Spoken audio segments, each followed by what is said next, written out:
And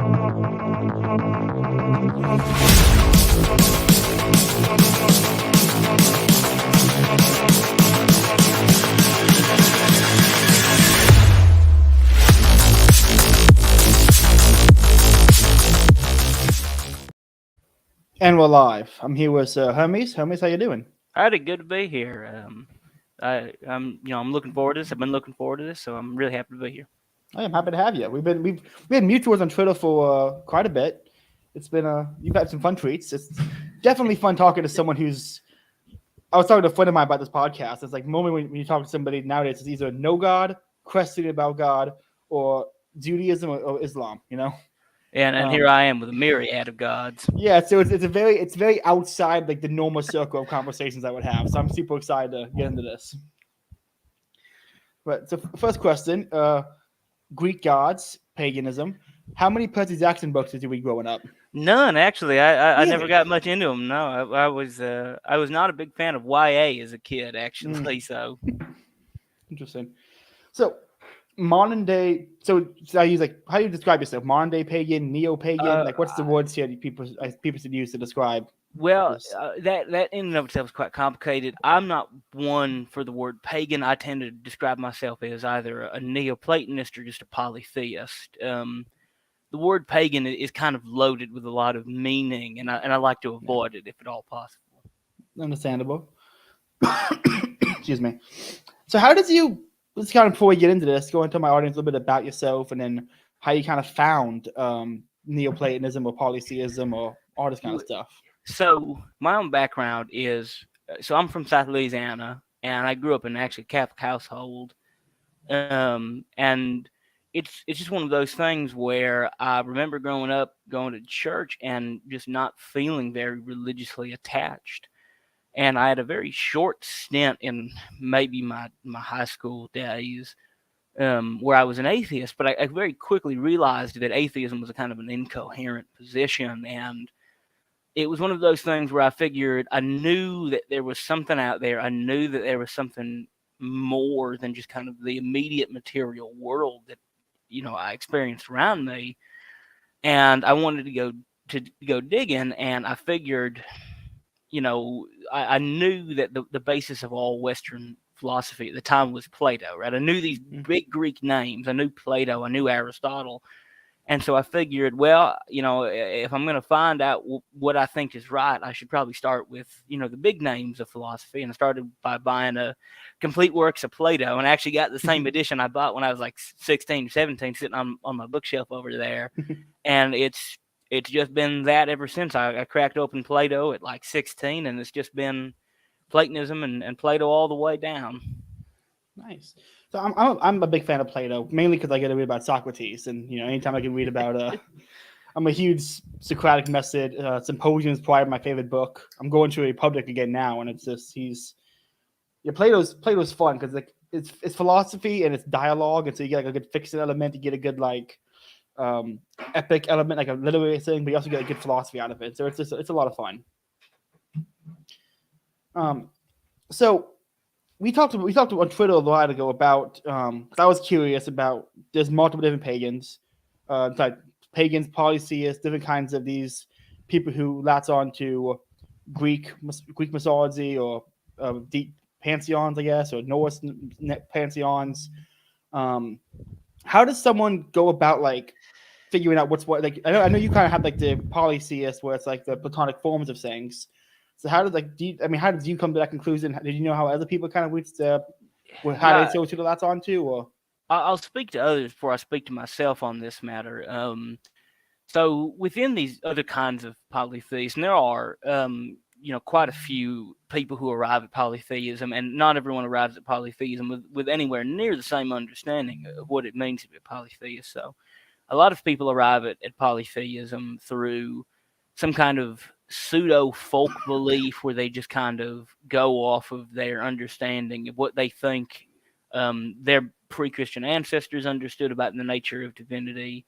Some arrive at polytheism through a kind of Nietzschean bent where they see Nietzsche as having argued for some kind of masculine master morality style paganism, which I personally despise. I think it's among the more ridiculous positions, or among the most ridiculous of the pagan positions. But most people arrive at it through a kind of an emotional state. So most people kind of have this feeling that, oh, there is probably some kind of a divine, and it probably does exist, and then they kind of they feel some displeasure or disinterest in Christianity, and they kind of end up go looking for something else, and they tend to just land on the thing that they feel some kind of connection to. But for myself, this is a matter of my own kind of understanding of Platonism. So one of these points I was making, that not to get into the weeds of this stuff too quickly, but at the most basic level, the Parmenides dialogue and the Timaeus dialogue are describing two vastly different entities. So even immediately right there within Plato, we kind of see an instantiation of polytheism to a certain extent. And later Neoplatonists like Proclus and Iamblichus, which I read not too long after reading the whole of Plato, are really going to refine that down. So for me, I arrive at polytheism through an understanding of metaphysics, and that's kind of a fringe position inside of most pagans you're going to meet. Most pagans arrive at being pagans because of some kind of emotional or some kind of cultural connection they feel to the ancient pre-Christian religions. Very interesting. So I know I've seen some guys that I think might be pagan just tweet about like they walked into the woods one day and experienced the divine. And I'm like, okay, I can understand. Like, I mean, I know guys who get overcome with a sense of beauty just walking through a grocery store. And they're just like, I can exist in the world with all this stuff. So I absolutely get like that. Like, just simply existing can lead someone to discover the encounter the divine. Yeah. So Platonic forms. So I want to see if I can grasp it. So, how do you define what a deity is in your sense? Like, how do you define these things? How do you explain it? I know it's getting into the weeds, but it's a philosophy podcast, so go as deep as you need to go. So this arrives, and the most succinct sort of explanation for these things arrives out of the thinker Proclus and his book, The Elements of Theology and Theology of Plato. And around chapter L, he begins to describe something he calls henads. Henads are what he calls gods. It's a kind of a weird term he kind of comes up with to refer to these kind of unified groups. A unified group is like a henad.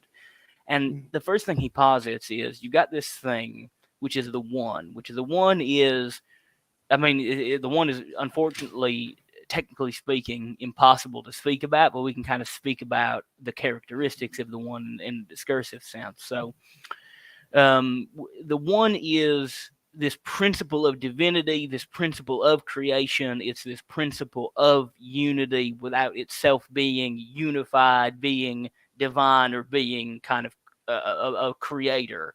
It's the principles of these things in a way. So what we get at is you've got the one, and then this thing necessarily, as a result of Platonian doctrine of emanation, begins to unfold out of it. And the first thing it unfolds must necessarily be these things called henads, to whom the first characteristic is unity. And this is what Proclus describes as the first characteristic of being, unity. And this is the highest level of creation that human beings can functionally interact with. And so what we do is this process of theurgy, described by Iamblichus, where you kind of attempt to observe the higher spiritual forces in the world to move up this kind of celestial ladder, and at some point you arrive at the henads, of the gods, to whom all cosmic functions operate. So when I think of the gods, I don't think of Zeus as a man sitting on a cloud holding a lightning bolt. Zeus is identified by the later Neoplatonists as being a demiurge, as being a maker of the world. He has this function where he makes the world. He's always thinking it into being. And Proclus is going to assign, according to his understanding, which he receives from the myths. He kind of does these exegetical readings of the myths to understand the gods. He applies his metaphysics to the myths, and he comes out with these kind of cosmic functions that he understands the gods as operating inside of, and he sees the myths as being the kind of key operative tool to exegetically understanding the gods, and I hope I've been clear there. You have been. I think I kind of get it. I think I get it a little bit. Well, you mentioned this guy. What was his name again? The guy who accidentally read the old text. Proclus and Iamblichus are the two big names there. Yeah. So what text are you referring to? Are you referring to like the Iliad and like what kind of text are you referring to? Yeah, the Iliad and the Odyssey are going to come up. He also although he does do exegetic readings of Plato, but as far as we kind of understand, he is going to have these kind of personal interpretation. Like I wouldn't say actually personal is probably the wrong word. He's going to have these readings of these collections of myths that we just don't seem to have. They've just been seemingly kind of lost to the annals of time, unfortunately. But he would have seemingly had far more of the myths than we have access to, and that's saying something considering he's living around the 4th century AD actually. So he's kind of pretty late down the line, but he seemed to have had access to stories that we just kind of don't have access to. Yeah, that's actually one I was going to ask you. It's like with so much lost to history, how do you perform like worship, or is that a thing you do? Like, I'm a worshiping pagan. So this is one of these things where it's simultaneously more complicated than you think and less complicated than you think. We do kind of know how pagans, broadly speaking, and in kind of near universal terms, did worship, and so I keep a home altar. And so what we kind of understand pagans to have done is to have done some kind of ritual cleaning ceremony, and you see that in the Iliad too, where they make mention of washing hands and this sort of thing, and you do a kind of ritual cleaning ceremony. You recite. I like to light incense. And I get a bottle of wine out, and I usually get some meat or bread out that I've prepared, and everything kind of goes through this process where I recite a hymn, I make procession to the altar, I kneel, I make my sacrifice, I say my prayers, give wine and food, and then you kind of do a bow and then a rise, and that at the most simple level is the most basic kind of ritual you can do. Some people are going to develop more complicated systems. Some people go even a little bit simpler than that. It just kind of every man who's a pagan is the priest of his home altar, so he kind of ends up developing these specific rituals that he learns brings him closer to the divine. So every two pagan, if you go to their house and if you watch them do rituals, they're going to do it a little bit different, just because you end up developing your own rituals and rites to things. Very interesting. So we mentioned the Iliad, we mentioned these myths and these texts. How do I put this? I'm in the same way Christians look at heroes of the Old Testament, like Solomon. Do certain pagans like look at Hercules? Like I'm like, what's the like? Is there a reverence to these myths that we still have, or they kind of just view the stories? Like, how does it? What's the connection It's there? kind of both. A text called "On the Gods and the World" by a fellow by the name of Sallust is kind of the key to this. And I mentioned this with Proclus. What is kind of understood is the myths don't themselves represent these historic events. The Iliad, the Odyssey, and all these kind of collected myths we have about the gods, these do not represent, like in the Christian tradition, some kind of real historical event that happened. Beyond that, there was probably some basis for like the Iliad or something. But what we do get out of these is that you kind of need to be reading between the lines of the story to kind of pull out from the stories and the myths these kind of deeper philosophical meanings about the nature of the gods. That the gods have kind of given myth to men as a kind of open door to understand them, to understand their nature through these stories. And that's why these stories are as personal as they are, and why the gods are presented as human as they are. It's not because they're actually like that. It's because they are inviting humans to kind of look at the divine through a way they're going to understand. But they are treated as not necessarily holy texts, but very, very important texts, and as kind of these ways we can kind of directly put the gods in front of our face and think about them. If that makes sense. That does make sense. I get that. So my mind's racing when it's very interesting, because it's all very outside like the normal American wheelhouse, Oh yeah.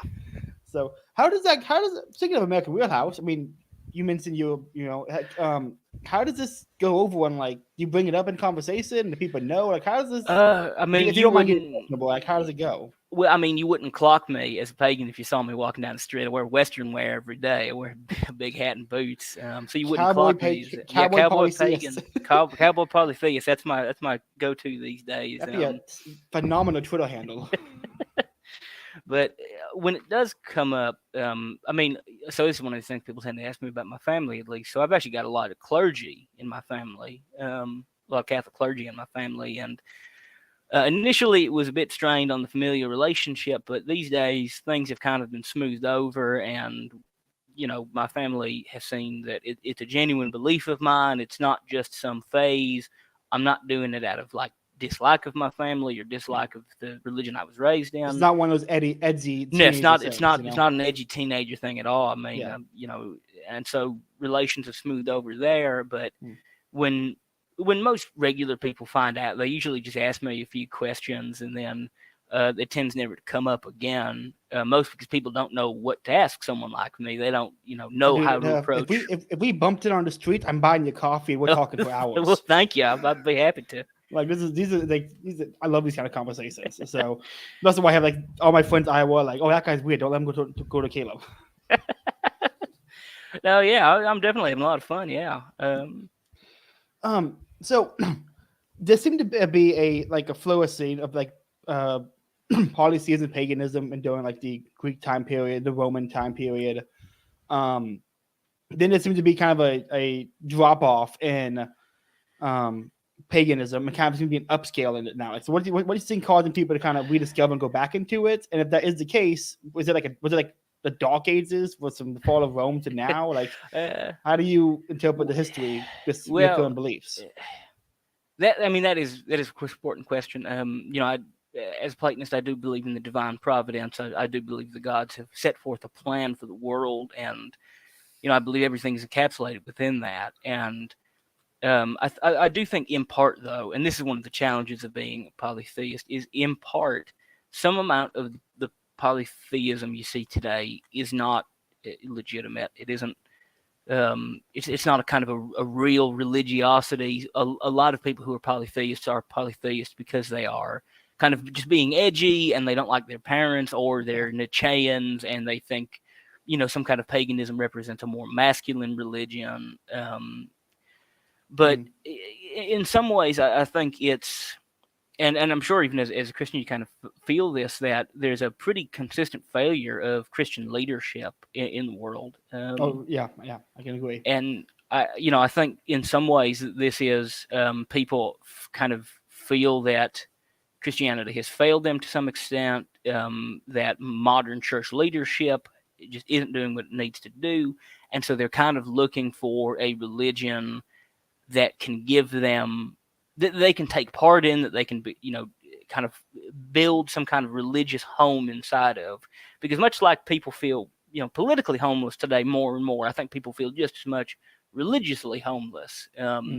And I think for many people, being a pagan, represents, and especially for me, this represents a kind of a spiritual place I can reside inside of that does feel like home. It does feel good. It does feel right to be here.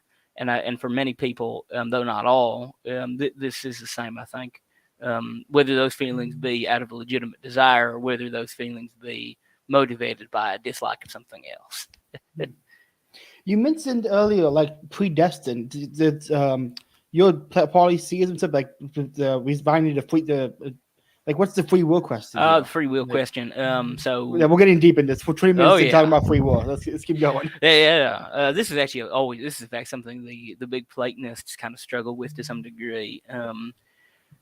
The answer is, and Plotinus goes into this, that providence and fate are distinct things. So fate belongs to each person. My fate is mine, your fate is yours, the listener's fate is theirs. And they kind of, it belongs to them, and they can affect the course of their fate via their actions. And a buddy of mine put this a good way to describe fate. If you take a cup and you push it off a table, it's fated to hit the ground. Your inputs affect your outputs.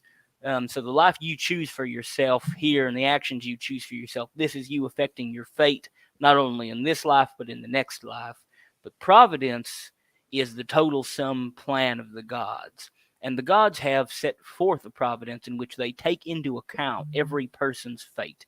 Even our changing fate, they take this into account for their divine plan. So, though we kind of own our individual fates, because the gods experience things in a timeless way and know all things in a non-discursive, non-contingent way, they can use our fates for the ends of ultimate goodness. So even things which we might call evil, even things which we might call immoral, ultimately those things are still being used by the gods for the end of goodness. This So, is kind of like the same thing Catholics have when it's like yeah. best of all possible worlds.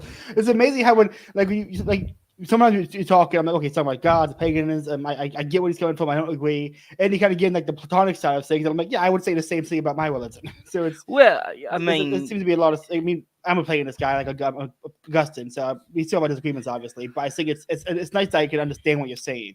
I was a little worried this conversation was going to be like, are you going to say something? I'm like, I have no idea how to respond to this. But at least I know what you're saying, so we can engage and have a conversation about it. So that's nice. Yeah, coming from the Catholic side of things, Catholicism, of course, has a great deal of Platonic philosophy kind of built inside of it. Aquinas is, of course, big into Aristotle. I mean, the Summa is, in a lot of ways, heavily dependent on the Aristotelian works. And despite what the scholastics might say, ancient Platonists understood Aristotle as being a Platonist, so we can even draw upon him. So I would agree. I have Lloyd P. Garrison's book, Aristotle. Oh yeah, it's a good read. I've got that. It's a fun book. It's in my mind. It's in my mind on Aristotle and Plato being the parts. So this is kind of a weird question. It's not really like a metaphysical question. It's kind of just an observation thing. I see a lot of Egyptian ones, pagans, Greek ones, Norse mythology ones. Do you know anyone who does like specifically Roman? I know the Roman and Greek ones like are the same, just name change or slight differences. Is there do you know any Romans pagans? Is this a culture I haven't noticed? I do know some, but they live in Italy. So there's actually like a revivalist branch in Italy. I think they actually got a temple functioning to Jupiter in Rome quite recently. It's a rather small one, but they did get a functioning temple up and running in Rome. That would be a very interesting visit. It would be very interesting to just experience and just see what a Roman temple in modern day would look like. I mean, I intend to see it at some point myself. But we're actually kind of in a golden period where there are more and more temples actually starting to get erected. Even here in America, there's not too far from me, an Asatru temple got started up. So let's get back into some like metaphysical questions. You mentioned how do you pronounce it? Henads. Henads. How does this affect let's afterlife? Do you have do you specifically have like a view of the afterlife, or is it it's like again? I know it's a complicated metaphysical religious question, but it's the answer is something in the realm of the Platonists. The philosophers never go too big into what it exactly looks like, but we are given a kind of an understanding of what the process is like. So, in death, people think to the field of asphodel. Actually, this is a pretty good way of thinking about this, and I think it's intentional. In death, people have to lose their understanding of themselves. One of these things Platonists believe in is that we are not bodies, we are souls, which generated bodies to experience the world. So we are first and foremost not really kind of flesh and blood humans, but kind of souls. And so in death, we carry this perception of the body that we have into death, and we have to lose this perception of our self as bodies in the afterlife and regain our perception of the self as immortal souls. And then begins, and I think Porphyry describes this as this kind of ascent through the heavens, where you kind of move up each kind of these sort of celestial levels until you reach to where the gods live, and then you reside among the gods for a time until it's appropriate for your rebirth. So we believe in the transmigration of souls, this process of death the loss of the self, the ascent up back to the gods, and then the descent back down into life. And Interesting. there's disagreement between some of the Platonists about whether or not this cycle can be broken. That is interesting. So, how would broken work? Like the soul would not be immortal, and it could be. Like, how does that work? It's not like the Buddhists. The Buddhists describe this as like a descent into non-being. The way we think about it is we kind of use these words, henosis and apotheosis. So, henosis means unity with the one, and apotheosis to mean becoming a god. And Plotinus says that it's not enough for a man to be sinless; he must become godlike. So the breaking of this cycle would be that one has perfected one's soul to such a degree that they are so akin to the gods that they just permanently reside among them.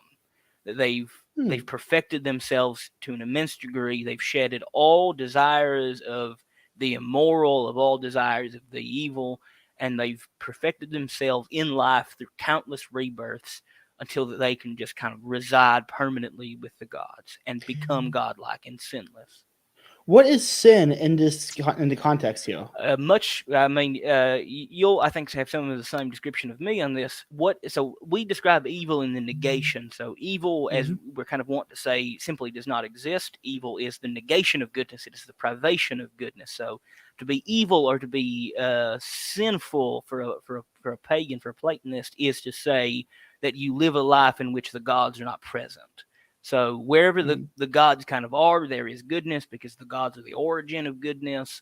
But where there are activities that are not of the gods, we call them evil. So when we say a man is evil, we just say, he's not acting, he's not stood in the light of the gods aren't looking at him. And so a sinless life would be a life not a life filled with the gods, in which the gods are present in every ounce of activity, in which you are so unified to the gods that their goodness is simply a part of your very existence. There's so many parallels between there's a lot of different Protestant views or different heretical Christian views that are very similar to some of the things you're describing. Like you describe someone like, I read about this in this time period. I read about this in this time period. So it seems to be a very it's interesting the amount of parallels that there are between how we both would talk about things. Yeah, well, I mean, just the history of philosophy is going to bear out that Christianity is going to end up absorbing a great deal of just philosophy from the old masters. I mean, I want to ask a Socrates question. Sure. I can never remember if I'm remembering this correctly, but Socrates' understanding of knowledge was that the soul knew things, and you had to bring the knowledge out of it. So you already knew the things you knew. You just have to bring it out of the soul into your mind. I can't remember I can't think of a way to word this, but you know what I'm talking about? Yeah, the doctrine of remembrance. I believe it's anamnesis is the Greek for it. It's the doctrine of remembrance. So this is an answer to something called the learner's paradox or the Meno paradox, wherein Meno asks this question that's like, either all investigation of ideas is pointless or it's impossible for a rather complicated reason. But Socrates' answer is to say, yes, Meno, learning is impossible. That's why no one learns anything. They merely remember it. All information already exists prior to all material reality. It exists in the soul, and the soul rouses this information up, and then you remember it via this kind of rousing process. And Aristotle's actually going to kind of expand on this. So a pretty coherent kind of way to think about the Platonic epistemology here, and that's, for those at home, the philosophy of knowing is, and you forgive me for getting into the weeds of this, but the mind is divided into a couple of sections. So you've got the part of your mind or your soul, which is doing the thinking about things, which is thinking on this information it has. And for Plato, this is possessing the information but not having the information. You have the information when another part of your mind, which is distinct from the thinking part of the mind, becomes aware of the thinking part of the mind and what it's thinking about. And so thinking and awareness of thinking are distinct functions the mind may have. And we call it, and so this is the process of remembrance, which is having that which you already possess, and that allows us to answer some fairly poignant questions about the nature of knowing, and it also lets us, especially for materialists, kind of nail them on some pretty big questions. I can imagine. That's wow. Okay, so I'm a big epistemology nerd, and so that was really fun to listen to that because it's I mean I've been going Zach Mariton's Degrees of Knowledge, which like he lays out like atomistic epistemology. This is a really fun read because he's French. And he basically opens the book up with like a 5-page poem on metaphysics. It's just so French. It's amazing.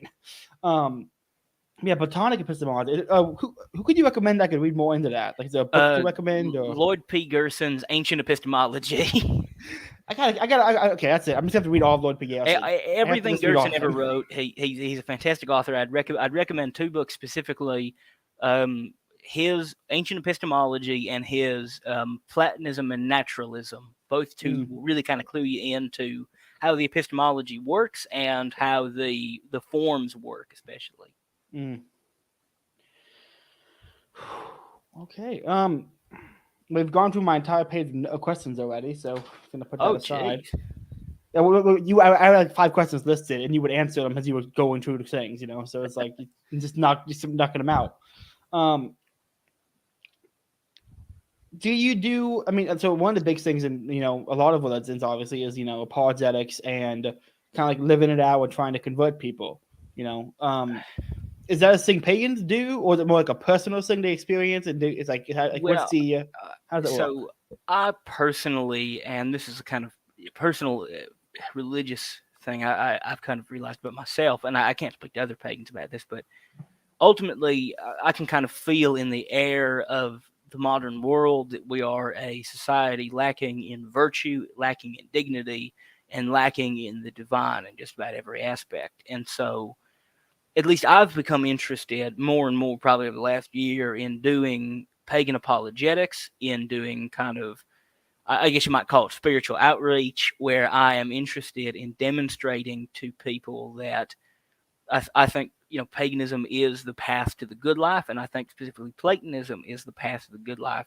Now most pagans don't really do this. There's a kind of a feeling that attempting to convert people is a Christian thing, that pagans shouldn't do this, that they shouldn't try to convert people. And I don't want to go on missionary trips to try to convert people, but I am interested in just in my own community living a virtuous life and trying to show people that the way I live can lead, you at home to leading the virtuous life. So that's just for me, but that isn't exactly common for most pagans in the slightest.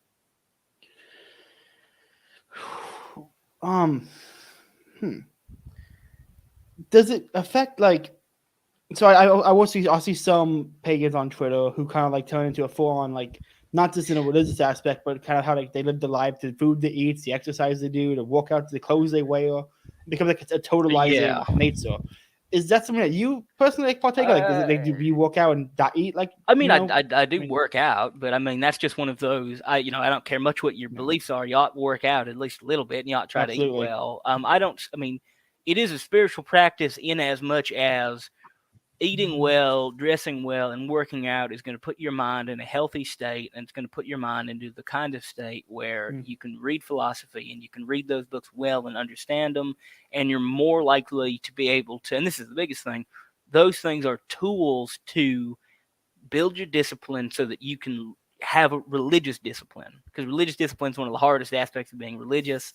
It's doing your daily prayers. And this is one of these things that I guess I'd say, being a pagan isn't about doing the exercises, suntanning your balls or whatever. BAP space. Yeah, I was going to ask you about BAP actually in a minute. We'll get to them. Yeah, but being a pagan is really more about keeping your home altar, saying your prayers, lighting your incense, and just being religiously present on a day-to-day basis. And that's really what it's about. So everything else is just about getting you to that point. Let's talk about the BAP space. Yeah, the BAP guys. The BAP guys. The weird bunch. I enjoy reading some of them because they're fun.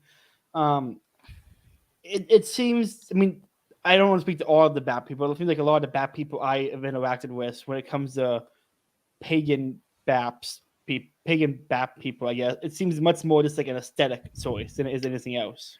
Yeah, it almost certainly is. I don't have too high of an opinion of BAP himself or much of the BAP sphere.